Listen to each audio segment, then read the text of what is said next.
Halo Sunyi nih, Tabi pun. Hari ini kita akan membahas materi yang terakhir yaitu evaluasi media pembelajaran. Nah, untuk lebih jelasnya, mari kita simak video ini. Evaluasi media dilakukan untuk mengetahui apakah media yang dibuat atau diproduksi dapat mencapai tujuan yang ditetapkan atau tidak. Hal ini penting untuk diperhatikan dan dilakukan karena banyak orang yang beranggapan bahwa sekali mereka membuat media pasti baik. Nah, untuk itu perlu dibutuhkan dengan cara diuji atau memvalidasi media tersebut untuk melihat dari segi kelayakan dan keefektifannya. Materi yang selanjutnya adalah macam-macam evaluasi media pembelajaran. Evaluasi media pembelajaran dapat dibagi menjadi dua jenis, yaitu evaluasi formatif dan evaluasi sumatif. Evaluasi formatif dilakukan untuk menentukan apakah media yang dibuat layak digunakan dalam situasi tertentu setelah diperbaiki dan disempurnakan. Sedangkan evaluasi sumatif bertujuan untuk mengumpulkan data tentang efektivitas dan efisiensi media dalam mencapai tujuan yang telah ditetapkan. Selanjutnya adalah materi prosedur evaluasi media pembelajaran. Yang pertama, evaluasi formatif. Evaluasi formatif terdiri dari beberapa tahapan, yaitu evaluasi alih materi, evaluasi alih media, evaluasi 1-1, evaluasi kelompok kecil, dan juga evaluasi lapangan. Untuk lebih jelasnya, mari kita simak video selanjutnya. Yang pertama adalah evaluasi alih materi. Prosedur pelaksanaan evaluasi alih materi sebagai berikut.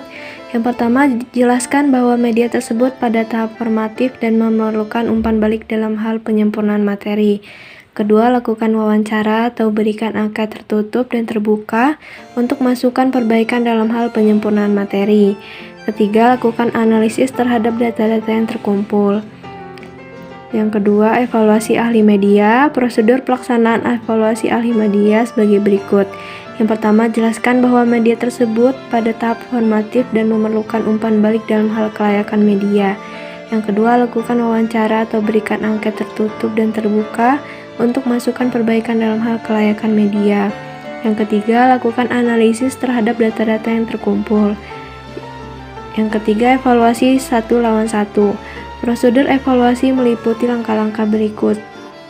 Yang pertama, jelaskan rancangan media baru kepada siswa dan amati reaksi mereka terhadap media tersebut. Yang kedua, beritahu siswa bahwa kesalahan dalam penggunaan media bukan disebabkan oleh kekurangan mereka, melainkan kelemahan media. Yang ketiga, dorong siswa untuk memberikan pendapat secara santai mengenai media yang ditampilkan. Yang keempat, lakukan tes awal atau pretest untuk menilai pengetahuan siswa sebelum menggunakan media. Yang kelima, catat lama waktu dan reaksi siswa terhadap penampilan media. Yang keenam, berikan tes protes untuk mengukur keberhasilan penggunaan media. Yang ketujuh, lakukan analisis terhadap informasi yang terkumpul. Yang keempat adalah evaluasi kelompok kecil. Prosedur evaluasi kelompok kecil meliputi langkah-langkah berikut. Yang pertama, jelaskan bahwa media tersebut masih dalam tahap formatif dan membutuhkan umpan balik untuk penyempurnaan. Yang kedua, berikan tes awal atau pretest untuk mengukur kemampuan dan pengetahuan siswa terhadap topik yang terkait dengan penggunaan media. Yang ketiga, sajikan media kepada siswa dan minta mereka untuk mempelajarinya. Yang keempat, catat waktu yang diperlukan dan semua bentuk umpan balik yang diberikan selama penyajian media. Yang kelima, berikan tes atau post-test untuk mengevaluasi sejauh mana tujuan yang ditetapkan dapat tercapai. Yang keenam, bagikan angket kepada siswa untuk menilai sejauh mana media tersebut menarik, pemahaman mereka terhadap pesan yang disampaikan, konsistensi tujuan dan materi, serta kecukupan latihan yang dilakukan. Yang terakhir, lakukan analisis terhadap data yang telah terkumpul. Yang terakhir adalah evaluasi lapangan. Prosedur evaluasi lapangan meliputi langkah-langkah berikut. Yang pertama, pilih 30 siswa yang mewakili populasi target dengan beragam karakteristik. Yang kedua, jelaskan kepada siswa tujuan dari uji coba lapangan dan hasil yang diharapkan. Pastikan siswa merasa santai dan berani memberikan pendapat atau penilaian, dan ingatkan mereka bahwa ini bukan tes untuk menguji kemampuan mereka. Yang ketiga, berikan tes awal atau pretest untuk mengukur pengetahuan dan keterampilan siswa terkait topik yang menggunakan media tersebut. Yang keempat, sajikan media sesuai dengan rencana yang telah dibuat. Yang kelima, catat semua respon siswa selama uji coba, termasuk waktu yang diperlukan. Yang keenam, lakukan tes akhir atau post-test untuk mengukur pencapaian hasil belajar siswa setelah media tersebut disajikan. Bandingkan hasil post-test dengan pre-test untuk mengevaluasi efektivitas dan efisiensi media yang digunakan. Yang ketujuh, berikan tes skala sikap kepada siswa yang dipilih untuk mengetahui sikap mereka terhadap media yang digunakan. Yang kedelapan, lakukan analisis terhadap data yang terkumpul, termasuk kemampuan awal siswa, skor pre-test dan post-test, waktu yang dibutuhkan, perbaikan dalam menghadapi bagian yang sulit, pengajaran, kecepatan penyajian, dan faktor-faktor lain yang relevan.